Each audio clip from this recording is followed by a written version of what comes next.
Good morning పిల్లలు, happy Holi. Hi తాతయ్య. Hi Bujjamma. Hi friends. Hi Arundhati. పిల్లల్ని తీసుకొచ్చినందుకు చాలా థ్యాంక్స్ రాజు గారు. ఈ రోజు మీతో పండగ జరుపుకోవడం పిల్లల అదృష్టం సార్.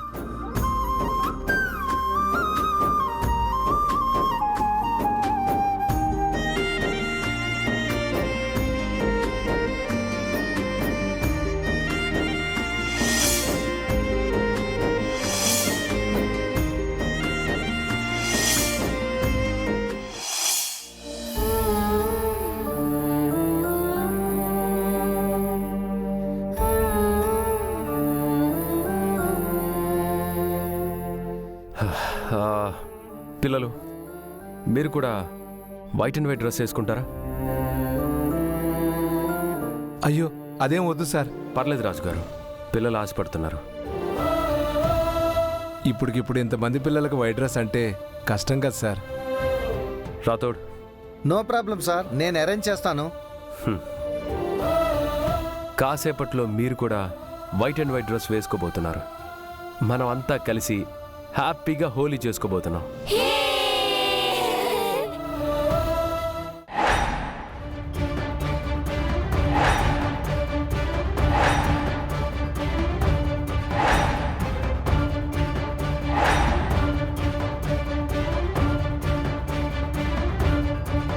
ఇందాకే అనాథాశ్రమం పిల్లలు లోపలికి వెళ్ళారు సార్. కాసేపట్లో హోలీ సంబరాలు మొదలవుతాయి. సంబరాలు స్టార్ట్ అవగానే నేను లోపలికి వెళ్ళి అంజు పాపని ఎత్తుకొచ్చేస్తాను. ఎలా సార్? అమరేంద్ర చూస్తే మిమ్మల్ని గుర్తుపడతాడు కదా. రంగుల పండుగలో రంగులు పూసుకుని వెళితే ఎవరు గుర్తుపడతారు లాయరు? ఈ హోలీ మనకి బాగా కలిసి వచ్చింది. సార్, అమరేందర్ని తక్కువ అంచనా వేయకండి. బయట నుంచి ఎవరొచ్చినా ఈజీగా కనిపెట్టేస్తాడు. అందుకేగా ఇంకో సెటప్ కూడా రెడీ చేసి ఉంచాను. ఇంకో సెటప్పా? ఏంటి సార్? అటు చూడు, అక్కడ ఒక వెహికల్ ఉంది కదా,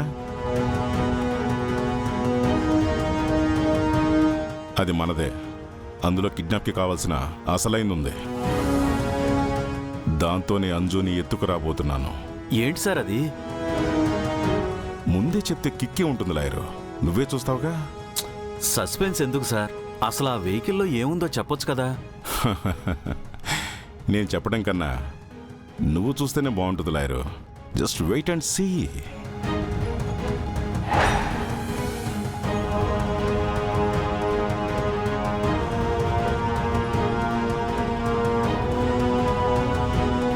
యాదమ్మ చెప్తుంటే ఏమో అనుకున్నాను బాగే. నీ మీద నాకు కూడా డౌట్ వస్తుంది బాగే.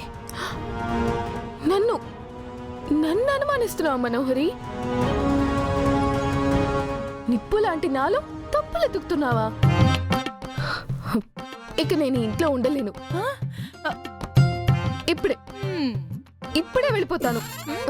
ఇది ఎక్కడ నా బ్యాగ్? ఎక్కడ నా బ్యాగ్? ఎక్కడుంది నా లగేజ్? బాగే ఒక నిమిషం. నేను నిన్ను వెళ్ళిపోమని చెప్పలేదు, హెల్ప్ చేయమన్నాను. కానీ నువ్వు నన్ను అనుమానిస్తున్నావు, అవమానిస్తున్నావు. ఇలాంటి చోట నేను ఉండలేను మనోహరి, ఉండలేను. నా వల్ల కాదు. అయితే వెళ్ళిపోండి మేడం. మనోహర్ గారు ఆవిడ తిప్పలేదో ఆవిడ పడతారు. నా ఇంట్లో నుంచి నన్నే వెళ్ళిపోమంటున్నావా? నీకుందే. యాదమ్మా, నువ్వు నోర్మై, మధ్యలో జోక్యం చేసుకోకు. ఏంటి మేడం, బాగీ గారు లేకపోతే ఏంటి? మీ ప్రేమని మీరు సెట్ చేసుకోలేరా? ఇన్ని ఇయర్స్గా ట్రై చేస్తున్నాను, నా వల్ల అయ్యిందా? నా లవ్ సెట్ చేయడం బాగీ వల్లే అవుతుంది. ఆవిడ మీ ప్రేమని సెట్ చేయటం లేదు, తన లైఫ్ సెట్ చేసుకుంటుంది. అనేసావా యాదమ్మా? ఆ మాట కూడా అనేసావా? అప్పటికే అనుకుంటూనే ఉన్నాను నేను ఇక్కడికి వస్తే ఇలాంటి మాటలు వినాల్సి వస్తుంది అని. చూసావా మనోహరి, నీ ముందే యాదమ్మ నన్ను ఎంతలా అవమానించిందో చూసావా? అంటే నన్ను పట్టుకోవాల్సిన అమర్ నిన్ను పట్టుకునేసరికి నాకు బాధ అనిపించింది బాగే. అది నేను కావాలని చేశాను మనోహరి, అదలా జరిగిపోయింది. నేనేం చేయను? ఏంటి మిస్ అమ్మా, ఏంటి గొడవ? నువ్వే న్యాయం చెప్పు రాతోడ్. మనోహరిని ఆయన్ని ఒక్కటి చేయడానికి నేను ఒక ప్లాన్ చెప్పాను. ఆ, అది మిస్ ఫైర్ అయింది. అది నా తప్ప? ప్లాన్లు అన్నాక కొన్నిసార్లు సక్సెస్ అవుతాయి, చాలాసార్లు ఫెయిల్ అవుతాయి. బాగీ గారు కావాలని ఈ ప్లాను ఫెయిల్ చేశారు రాథోడ్. ఇది నా మీద కంప్లైంట్. అసలు ప్లాన్ ఏంటి మిస్ అమ్మా? ఏం లేదు రాథోడ్. ఇందాక ఆయన గదిలో ఉన్నారు. బయటకు వచ్చేటప్పుడు ఆయన ముందు పడిపోయినట్టు నటించమని, అప్పుడు ఆయన పట్టుకుంటారని మనోహరికి చెప్పాను.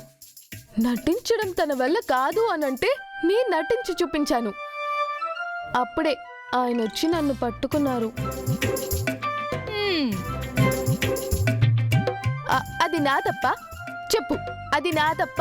ఇందులో నీ తప్పేంటి మిస్ అమ్మా? అంతా వేది. నల్ల కోడి పిట్టకి తెల్ల కోడిగుడ్డేం కాదు.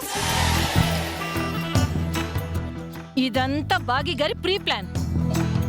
నల్ల కోడి తెల్ల గుడ్డు అని ఏదో క్షుద్ర పూజలు చేసే వాళ్ళలాగా మాట్లాడుతున్నావేంటి?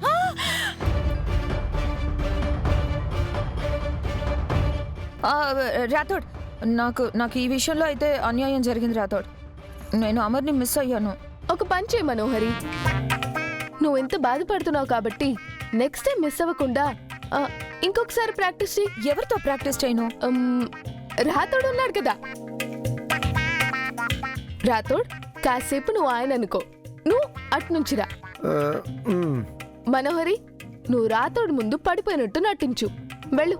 ఆ, come on, go go go go. Rathod అటెళ్ళు. మనోహరి, నువ్వు ఇటెళ్ళు. సరే. వెళ్ళు. ఆ, ఆ. Okay, ready, start camera, action.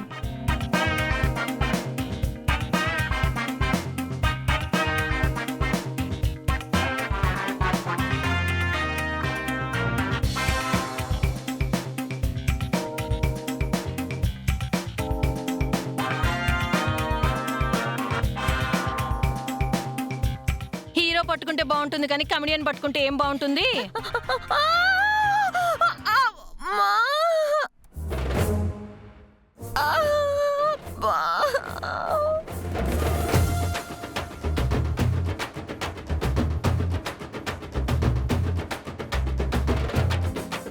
ఆహా, నేను హర్ట్ అయ్యాను.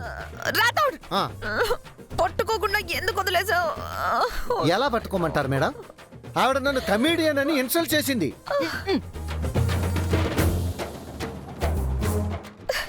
యోధం ఒకటి. I hurted, I hurted, I hurted, I hurted. ఏ, రాథోడ్, సారీ సారీ మనోహరి, నీతో ప్రాక్టీస్ చేద్దాం అనుకున్నాను. దెబ్బలేమైనా తగిలాయా? నడుము విరిగింది అని చెప్పింది కదండి. అందుకే ఈ వయసులో సాహసాలు అవి చెయ్యొద్దు అని చెప్పేది. అసలే నడు నొప్పితో నేను బాధపడుతూ ఉంటే వయసు సాహసం అంటావేంటి?